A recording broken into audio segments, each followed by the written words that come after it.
तो चलिए आज हम बात करेंगे वरुण बेवरेजेस की, जो कि एक काफ़ी पॉपुलर स्टॉक है भारत में। और इसने इसने अपने इन्वेस्टर्स के लिए काफ़ी अच्छा रिटर्न बना के दिया है इन पास्ट। और होपफुली फ्यूचर में भी कंपनी अच्छा करेगी, लेकिन उसका स्टॉक अच्छा करेगा कि नहीं करेगा वो हमको नहीं पता।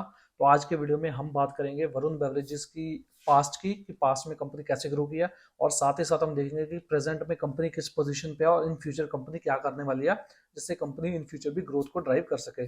और साथ ही साथ हम कंपनी की वैल्यूएशंस की भी बात करेंगे, और साथ कुछ की रेशियोज की बात करेंगे कि कंपनी ने कुछ की मेट्रिक्स पे किस तरह से परफॉर्म किया पास में, और किस तरह से वो प्रेजेंटली प्लेस्ड है, और क्या इन फ्यूचर कंपनी अच्छा लाइक जितना ग्रोथ पास में किया उसको कंटिन्यू कर सकते हैं कि नहीं करेगी। तो उसकी सबकी हम बात करने वाले हैं आज के इस वीडियो में। लेकिन वीडियो शुरू करने से पहले, अगर आप इस चैनल पर पहली बार आए हैं और अगर आपने अभी तक चैनल को सब्सक्राइब नहीं किया है, तो चैनल को सब्सक्राइब कर दीजिए, क्योंकि यहाँ पे आपको ऐसा बहुत सा वैल्यूएबल कंटेंट मिलता रहेगा जिससे कि आप सीखेंगे कि कैसे बने एक स्मार्ट इन्वेस्टर। लेकिन वीडियो शुरू करने से पहले मैं आपको एक चीज़ बता दूं कि ये कोई भी बाय एंड सेल रिकमेंडेशन आपको नहीं मिलेगा इस वीडियो में। तो ये डिस्क्लेमर आप पहले ही ले लें, कोई भी बाय और सेल रिकमेंडेशन नहीं है। अगर मैं कंपनी को किसी मेट्रिक पे महंगा बोल रहा हूँ, या कंपनी को किसी मेट्रिक पे सस्ता बोल रहा हूँ, या कंपनी को कहीं से अच्छा बोल रहा हूँ या खराब बोल रहा हूँ, तो उसका कोई भी लेना देना नहीं है कि मैं आपको बाय और सेल करने को बोल रहा हूँ। ये आपका डिसीजन है, आपका पैसा है, आपको लगाना है आप लगाएं, आपको नहीं लगाना आप ना लगाएं। तो ये सारा आपका आपका डिसीजन है।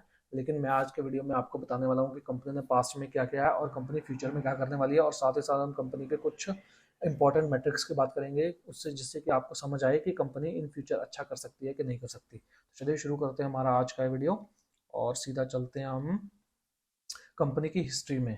तो यहाँ पे 1991 से कंपनी ने शुरुआत की थी पेप्सी के साथ रिलेशन की। तो 1991 में कंपनी को पेप्सी को द्वारा लाइसेंस मिल गया था उसके प्रोडक्ट को बॉटल करके बेचने में।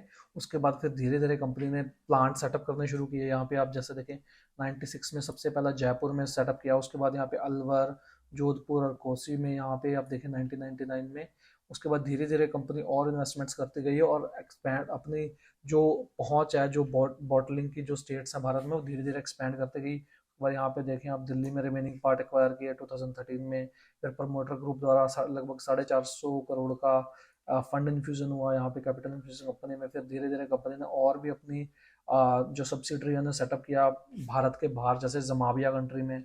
उसके अलावा भारत फिर 2016 में कंपनी पहली बार एनएससी और बीएसई पे लिस्ट हुई, और उसके बाद इसने अपने इन्वेस्टर्स को जबरदस्त रिटर्न दिए हैं। मेरे ख्याल से 40 या 50 रुपए, 50 रुपए के आसपास शायद स्टॉक लिस्ट हुआ था, 50-60 रुपए के आसपास। और वहां से अगर हम आज की डेट में देखें तो कंपनी का स्टॉक जो है वो 1200 क्रॉस कर चुका है, यानी कि लगभग लगभग 20% से ज़्यादा रिटर्न, और सॉरी 20 गुना से ज़्यादा रिटर्न अपने इन्वेस्टर को कंपनी ऑलरेडी दे चुकी है with in a span of I think 7 years. 7 सालों में 20 गुना रिटर्न, जो कि आप खुद हिसाब लगा लें कि कितना CAGR हुआ। वो बहुत अच्छा रिटर्न दिया है कंपनी ने अपने इन्वेस्टर्स को।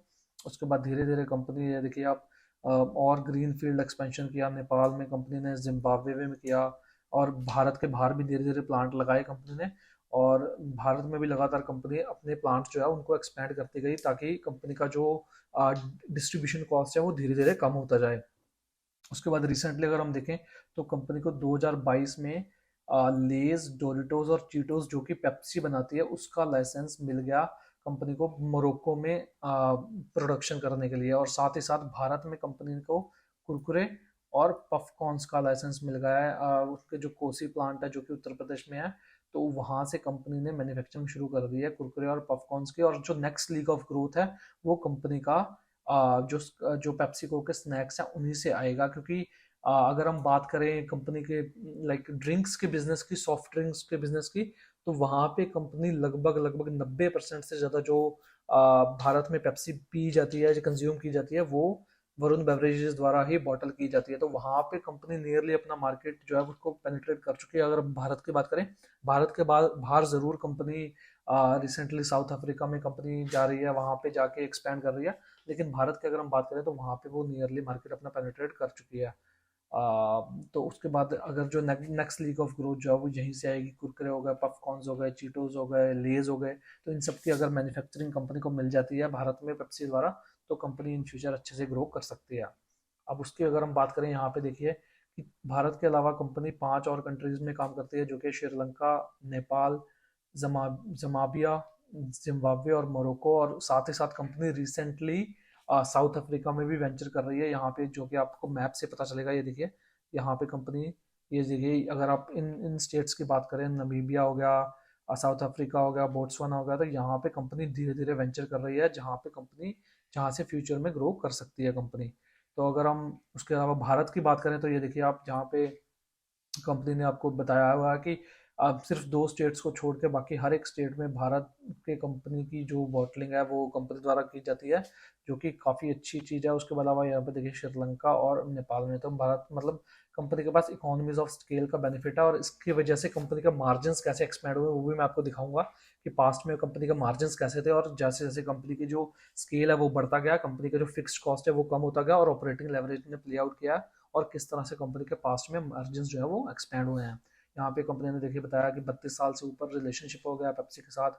90% से जो पेप्सी की बेवरेजेस वॉल्यूम है इन 27 states and 7 union territories in India is supplied by, is fulfilled by company Varun beverages.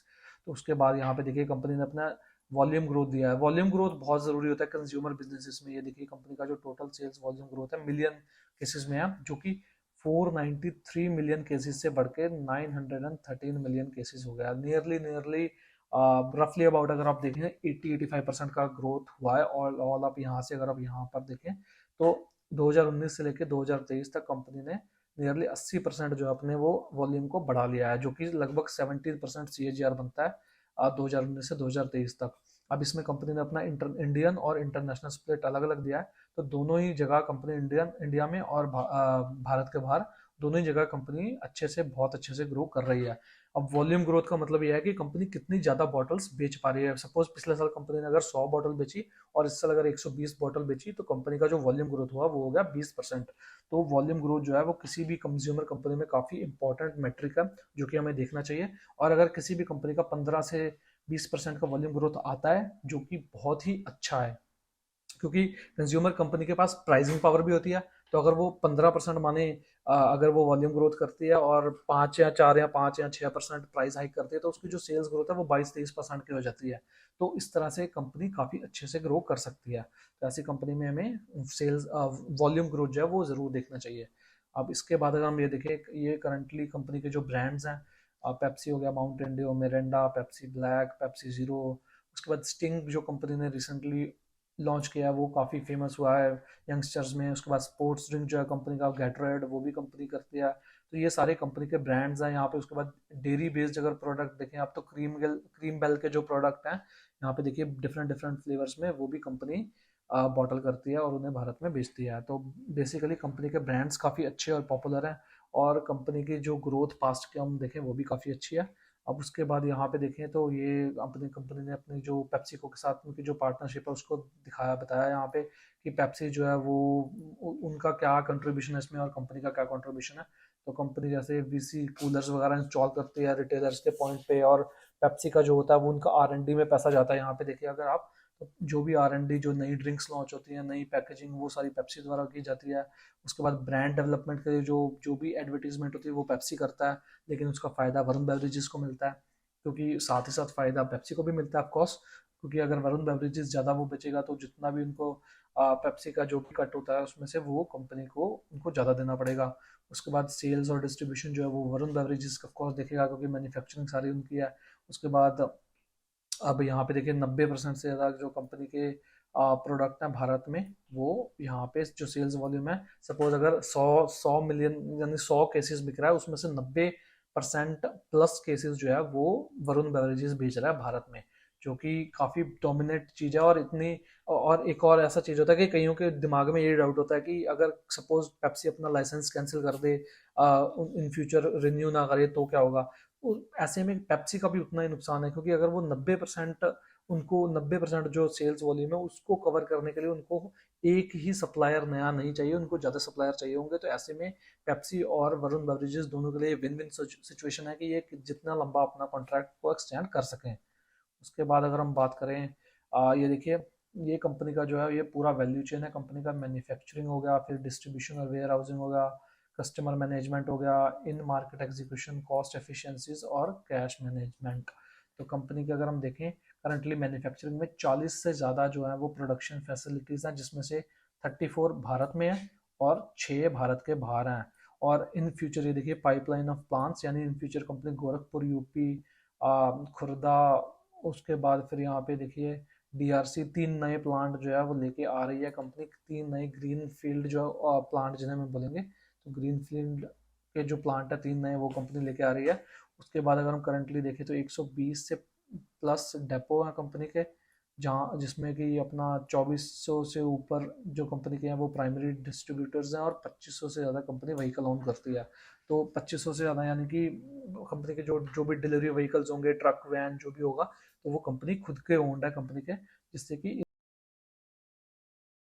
Company अपने डिलीवरीज नहीं कराती, बल्कि खुद ही सामान अपने डिस्ट्रीब्यूटर्स को वगैरह खुद ही पहुंचाती है। उसके बाद कंपनी ने 10 लाख से ज़्यादा वीसी कूलर्स जो है वो इंस्टॉल किए हैं। वीसी कूलर्स यानी कि अगर आप देखते हैं गांव में कोई छोटा सी दुकान है, उसमें जो एक छोटा सा कूलर पड़ा होता है, तो वहाँ पे कंपनी ने अपना कूलर इंस्टॉल किया है। उससे फ़ायदा ये होता है कि उनको कंपनी का प्रोडक्ट बेचना एक काइंड ऑफ कंपल्शन हो जाती है, क्योंकि उनके लिए भी कंपनी ने कूलर इंस्टॉल किया है जो कि उनकी हेल्प हुई है। तो वहाँ से कंपनी का जो टच पॉइंट है, जो उनके साथ रिलेशन है, वो और अच्छा मजबूत होता है इन फ्यूचर में।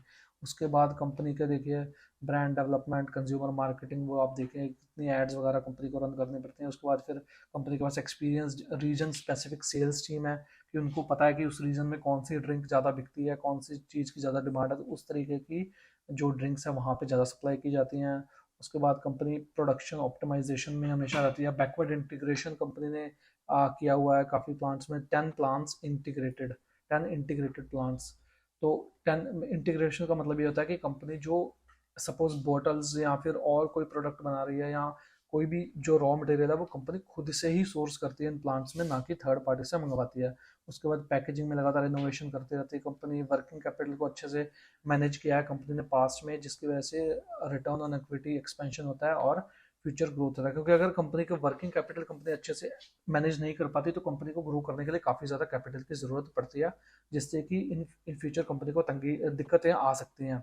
तो कंपनी ने वर्किंग कैपिटल काफ़ी अच्छे से मैनेज किया, जिसके हम देखेंगे जो कि कंपनी की जब हम कंपनी के जो नंबर्स देखेंगे उसमें हम देखेंगे कि कंपनी के वर्किंग कैपिटल डेज किस तरह से पास्ट में रहे हैं और किस तरह से फ्यूचर में वो मैप आउट हुए हैं।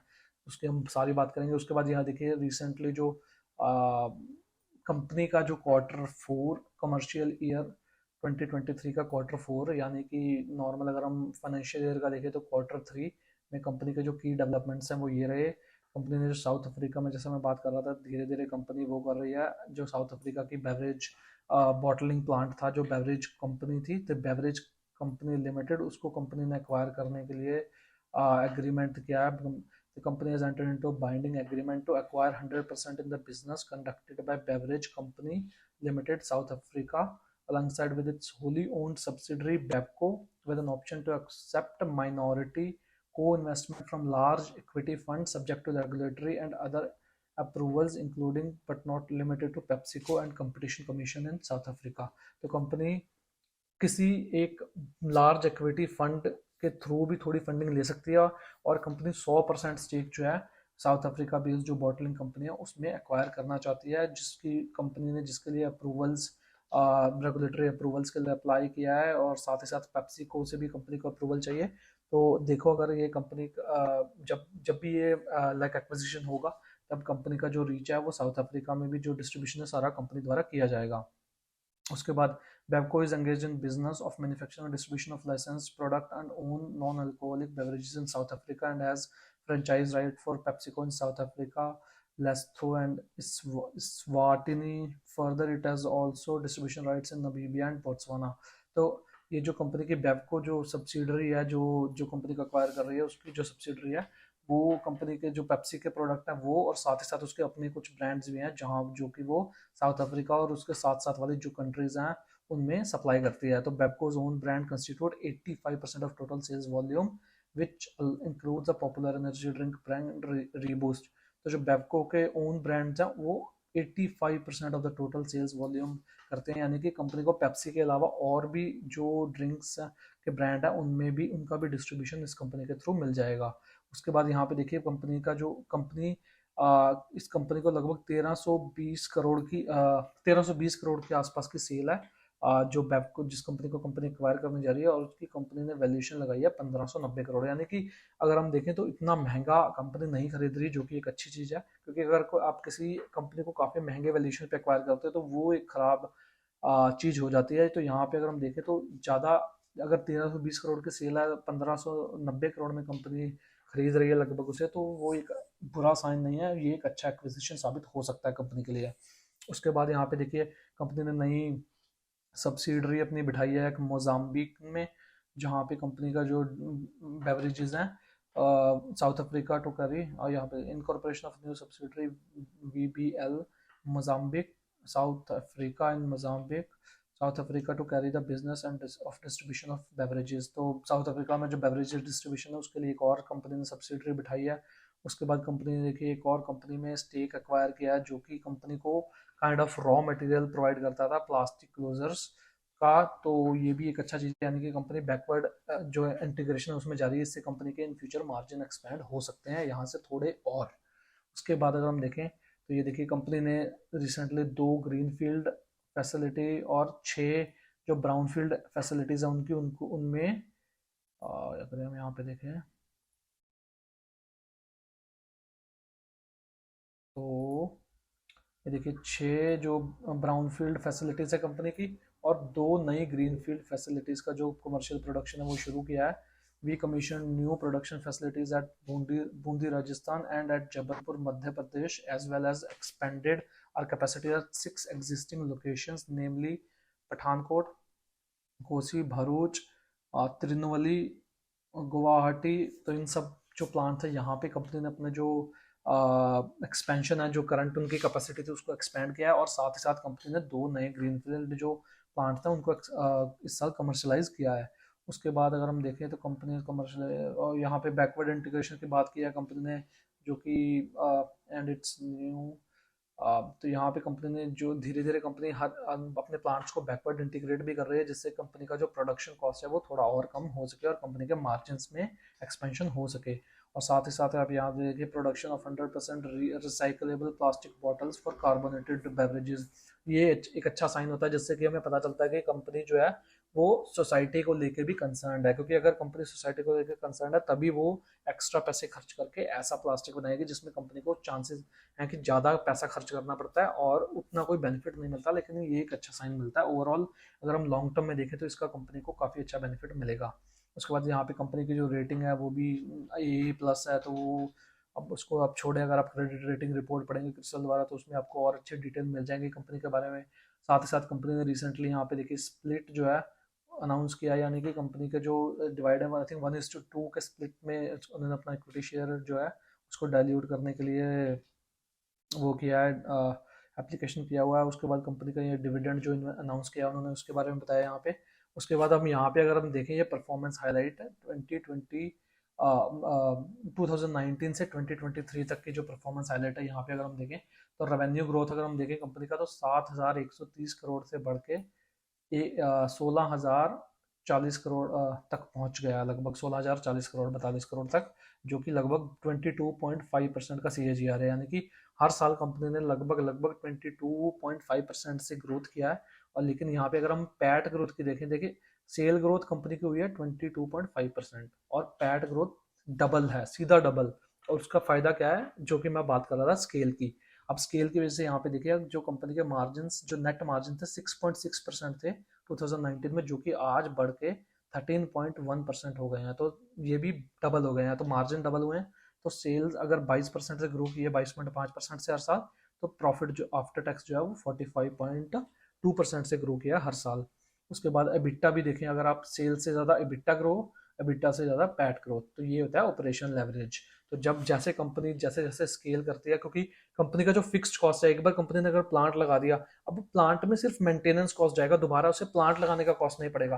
तो वो कंपनी का ज़्यादा यूनिट्स में डिवाइड होता है। सपोज अगर कंपनी ने एक प्लांट लगाया और कंपनी उससे 100 यूनिट्स बेच रही है, तो अगर कंपनी जब 100 यूनिट्स बेच रही है तब उसका फिक्स्ड कॉस्ट वो भी सेम रहेगा, प्लांट की जो वैल्यू है वो सेम रहेगी, जो भी कॉस्ट हुई है वो सेम रहेगी। उसमें जो सपोज लेबर काम कर रही है उसका थोड़ा सा शायद फ्लक्चुएशन हो, क्योंकि अगर आप प्रोडक्शन 100 से 1000 लेके जाएंगे, और सॉरी, हाँ, प्रोडक्शन अगर 100 से 1000 लेके जाएंगे तो आपको ज़्यादा लेबर चाहिए, लेकिन जो फैक्ट्री का कॉस्ट है वो सेम ही रहेगा, जो मशीनरी का कॉस्ट है वो सेम ही रहेगा। तो इस तरह कंपनी का जो ऑपरेटिंग लेवरेज है कंपनी का प्ले आउट किया है पिछले 4 सालों में और पिछले 5 सालों में, जो कि आपको यहाँ पे देखने को मिल रहा है। उसके बाद अगर हम यहाँ करंट क्वार्टर की बात करें तो करंट क्वार्टर में भी कंपनी ने, ये देखिए, अगर आप 20.5% का ग्रोथ किया है। उसके बाद इबिट्टा ग्रोथ की अगर हम बात करें तो 36% का किया है। पैट ग्रोथ देखें आप फिर से यहाँ पे 76%। तो कंपनी का जो, ये एक परफेक्ट केस सिनारियो होता है कि सेल्स ग्रोथ 20%, इबिट्टा ग्रोथ 36% और पैट ग्रोथ 76%।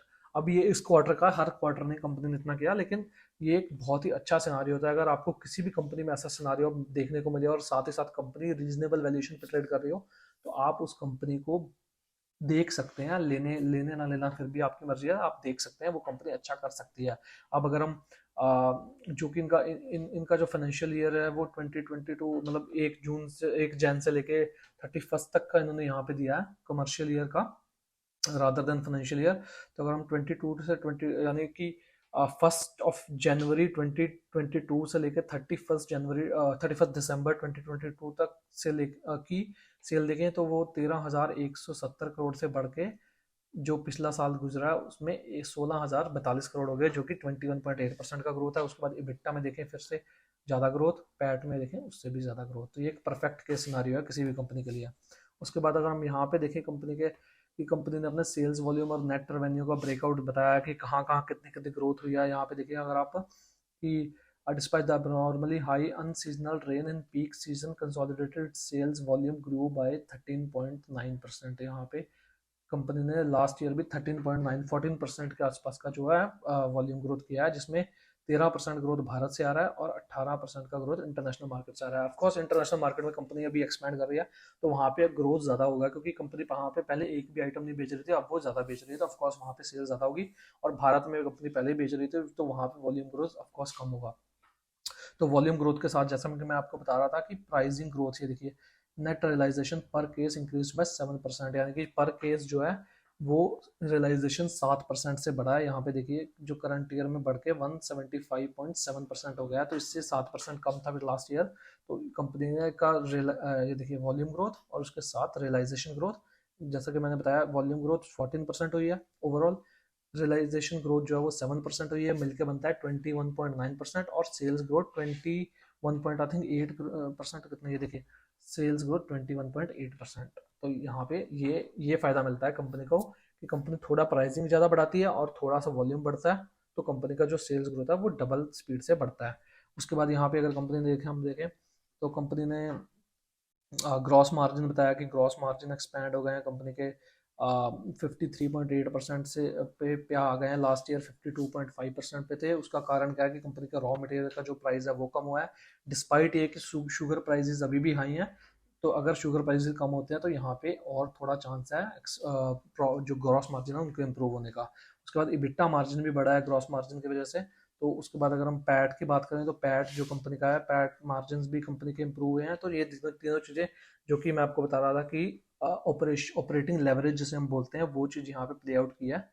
तो उसके बाद अगर हम डेप्रिसिएशन देखें, वो भी कंपनी का यहाँ पे बड़ा, कंपनी ने बताया डेप्रिसिएशन जरूर बढ़ेगा, क्योंकि कंपनी नए प्लांट लगा रही है तो उसको कैपिटलाइज करके हर साल डेप्रिशिएट करना पड़ेगा, तो डेप्रिसिएशन भी बढ़ेगा कंपनी का। अब अगर हम बात करें यहाँ पे डेट, भी कंपनी ने बताया कि डेट बढ़ा है, जो कि कंपनी ने नए प्लांट्स के लिए लिया है। यहाँ पे जो नेट डेट है वो लगभग 44,734 करोड़ के आसपास का हुआ है।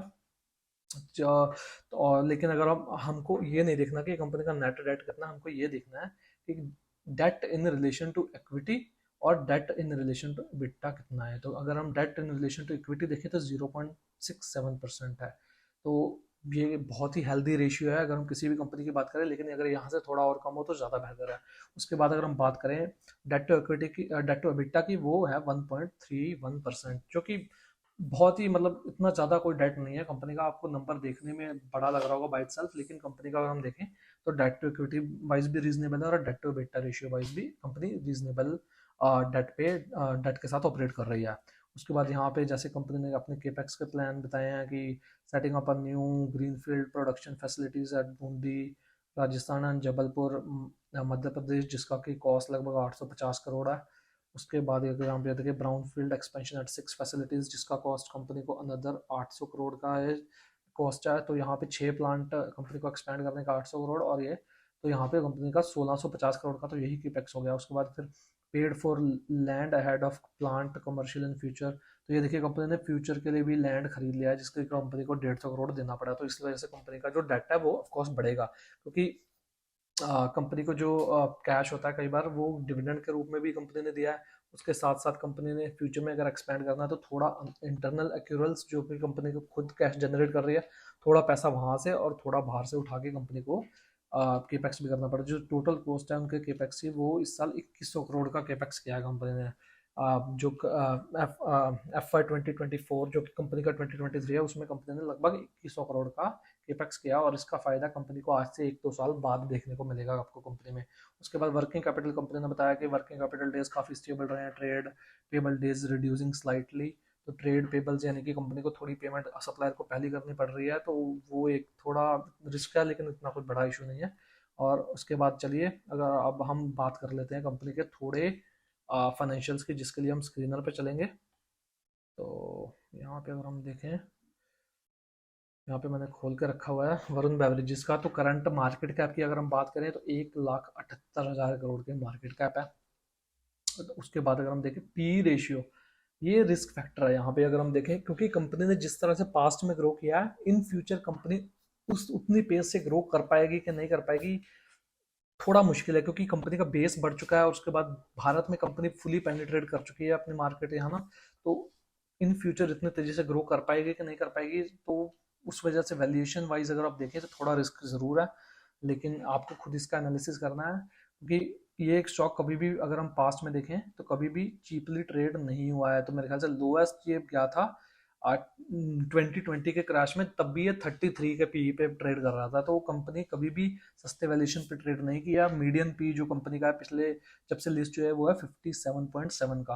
तो आप हो सकता है यहाँ से अगर थोड़ा करेक्शन मिले तो आप देख सकते हैं स्टॉक को, लेकिन प्रेजेंट वैल्यूएशन पे अगर हम देखें तो मैं 1200 की बात कर रहा था, तो कंपनी लगभग 1400 रुपए के आसपास कंपनी का पर शेयर वैल्यू जो है वो ट्रेड हो रहा है। करंटली कंपनी देखिए 25.7 times it's book value trade कर रही है। तो काफ़ी महंगा स्टॉक है, क्योंकि कंपनी बहुत ही अच्छी है। कंपनी बहुत ही like next level extraordinary company जिसे आप बोलेंगे वो कंपनी है। तो ऑफ कोर्स वैल्यूएशन तो महंगा होगा, लेकिन इस वैल्यूएशन पे क्या पैसा बनेगा कि नहीं बनेगा, इस पे एक क्वेश्चन मार्क जरूर है। क्योंकि अगर हम पास्ट के 10 ईयर की सेल्स ग्रोथ देखें तो 21%, 21-22% अगर आप देखें तो काफ़ी सारे बैंक्स आपको मिल जाएंगे जो इस रेंज में ग्रो कर सकते हैं पास्ट में, और उनकी वैल्यूएशन इतनी ज़्यादा नहीं, लेकिन क्योंकि ये कंज्यूमर कंपनी है तो इसकी वैल्यूएशन बैंक्स के मुकाबले तो आपको ज़्यादा ही देखने को मिलेगी। लेकिन 87 टाइम्स करंट अर्निंग के थोड़ा महंगा है स्टॉक। लेकिन अगर हम ग्रोथ वाइज देखें तो कंपनी देखिए 2012 में 1800 करोड़ से सेल्स बढ़ा के 16,000 करोड़ की सेल कर दी है। लगभग लगभग 11 सालों में 8-9 गुना सेल हो चुकी है कंपनी की, तो जो कि एक बहुत अच्छा साइन है। लेकिन आप यहाँ पे देखें कि सेल 8-9 गुना हो गई, लेकिन आप नेट प्रॉफिट देखें जो कि 2012 में सिर्फ 25 करोड़ का था, जो कि आज बढ़ के 2100 करोड़ पे हो गया। तो लगभग लगभग अगर आप ये इसे देखें तो ये मेरे ख्याल से कितना हो गया, आप लगभग 70-80 गुना के आसपास, 90 गुना के आसपास इसका जो नेट प्रॉफिट है वो बढ़ा है। और उसका रीजन क्या है, ऑपरेटिंग प्रॉफिट मार्जिन का एक्सपेंशन और साथ ही साथ नेट प्रॉफिट मार्जिन का एक्सपेंशन, जो कि स्केल की मैं बात कर रहा था बार बार। स्केलेबिलिटी जैसे जैसे कंपनी में आई, तो कंपनी के ऑपरेटिंग मार्जिन जो कि 2012 में 13% के थे, वो आज बढ़ के 22% के हो गए, यानी 50% का इंप्रूवमेंट अगर आपको ऑपरेटिंग मार्जिन में देखने को मिलेगा। तो आप सोच सकते हैं कि सेल्स ग्रोथ के साथ पैट ग्रोथ ऐसे ही आपको ग्रोथ देखने को मिलेगी। तो ये एक बहुत ही एक्स्ट्रॉर्डनरी एग्जांपल है स्केल एट स्केल जब कंपनी को में देखने को मिलता है, तो उसके बाद कंपनी किस तरह से अपने जो प्रॉफिट है उसको बढ़ा सकती है। उसके बाद हम रिटर्न ऑन इक्विटी के देखें तो 10 साल का मीडियन 23% है, जो कि बहुत ही हेल्दी है। अगर हम पिछले 5 साल का देखें तो 25%, पिछले साल का देखें 34%। तो रिटर्न ऑन इक्विटी कंपनी का बहुत ही हेल्दी है अगर हम पिछले 10 सालों का देखें। और जो कंपनी पे टोटल बोरोइंग्स है इंक्लूडिंग लीज लाइबिलिटी एवरीथिंग, वो है 5,431 करोड़, जिसके कंपैरिजन में हम यहाँ पे अगर देखें तो कंपनी के पास लगभग 460 करोड़ का कैश एंड कैश इक्विवेलेंट है। तो मोटा मोटी कंपनी के पास 4,900 करोड़ समथिंग नेट डेट है। लेकिन कंपनी का अगर हम कैश फ्लोज की बात करें तो देखिए 2400 करोड़, 1800 करोड़, तो कैश फ्लोज काफ़ी स्ट्रॉन्ग है। Cash flow from operation strong होना एक बहुत ही अच्छी साइन है। तो हर साल ये पॉजिटिव है और ये हर साल काफ़ी हेल्दी है। इवन 2012 में आप देखें नेट प्रॉफिट 25 करोड़ का था, लेकिन कैश फ्रॉम ऑपरेशन 280 करोड़ का। तो कंपनी काफ़ी स्ट्रॉन्ग और अच्छी कंपनी है। तो लॉन्ग टर्म में कंपनी अच्छा करना चाहिए। और उसके साथ साथ अगर हम कंपनी के यहाँ पे वर्किंग कैपिटल डेज जिसकी हम बात कर रहे थे, तो ये काफ़ी देखिए बहुत ही मतलब अगर आपको 1-1.5 महीने के वर्किंग कैपिटल डे वाली कंपनी मिल जाए इतने स्ट्रॉन्ग कैश फ्लोज के साथ और एक अच्छे वैल्यूएशन पे, तो वहाँ से अच्छा पैसा बनता है। क्योंकि ये देखिए अगर आप इनकी बात करें, इनका प्राइस जो था जब ये लिस्ट हुए थे तो 65 रुपीज़ के आसपास था। तो 65 रुपीज़ के आसपास वहाँ पे कंपनी का जो मल्टीपल था वो 99 का था। लेकिन उसका रीज़न क्या था कि कंपनी का प्रॉफिट जो था वो थोड़ा डिप्रेस्ड था। यहाँ भी अगर आप देखें तो 2016 में तो कंपनी 3800 करोड़ की सेल करके 48 करोड़ का प्रॉफिट कमा रही थी सिर्फ। उसका रीज़न क्या था कि कंपनी पे डेट ज़्यादा था और कंपनी नए प्लांट लगा रही थी और कंपनी का जो ज़्यादा पैसा था वो डेप्रिसिएशन में कट हो रहा था। तो लेकिन अगर हम उस साल का अगर हम कैश फ्लो फ्रॉम ऑपरेशन पे कंपनी की वैल्यूएशन देखें तो यहाँ पे आप देखें कि 99 का पी यानी कि लगभग 5,000 करोड़ की वैल्यूएशन थी तब। लगभग अगर हम मोटा मोटा देखें तो 5,000 करोड़ 2016 में। तो 2016 में अगर हम कैश फ्लो फ्रॉम ऑपरेशन देखें तो 826 करोड़ के कैश फ्लो फ्रॉम ऑपरेशन थे कंपनी के। तो अगर हम कैश फ्लो फ्रॉम ऑपरेशन से वैल्यूएशन देखते हैं कंपनी की, तो लगभग 5-6 times cash flow from operation company trade कर रही थी उस टाइम। तो आपको हमेशा मतलब आपको हर बार सिर्फ पी रेशियो नहीं देखना, क्योंकि कई बार पी जो प्रॉफिट है वो टेम्पररी रीजन की वजह से डिप्रेस होता है, जैसा कि इस केस में आपको देखने को मिला।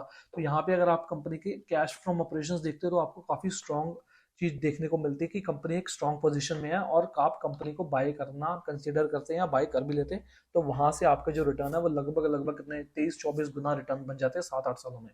तो इस तरह से आपको कंपनी को एनालाइज करना चाहिए। और प्रमोटर होल्डिंग चलो ठीक है कम हुई है ओवर द ईयर्स, क्योंकि स्टॉक थोड़ा महंगा हुआ था। होता है कई बार क्या होता है कि अगर जो एफ आई आईज हैं और डी आई आईज हैं उनको अगर एंट्री लेनी होती है तो प्रमोटर को कई बार अपना स्टॉक स्टेक जो है वो थोड़ा बेचना पड़ता है उनकी उनको एंट्री मिले, क्योंकि इतनी लिक्विडिटी कई बार स्टॉक्स में नहीं होती। तो वो आपको इतना उसके बारे में चिंता नहीं करनी। लेकिन मेरा यहाँ पे एक कंसर्न है कि वैल्यूएशन जो है वो काफ़ी महंगी है।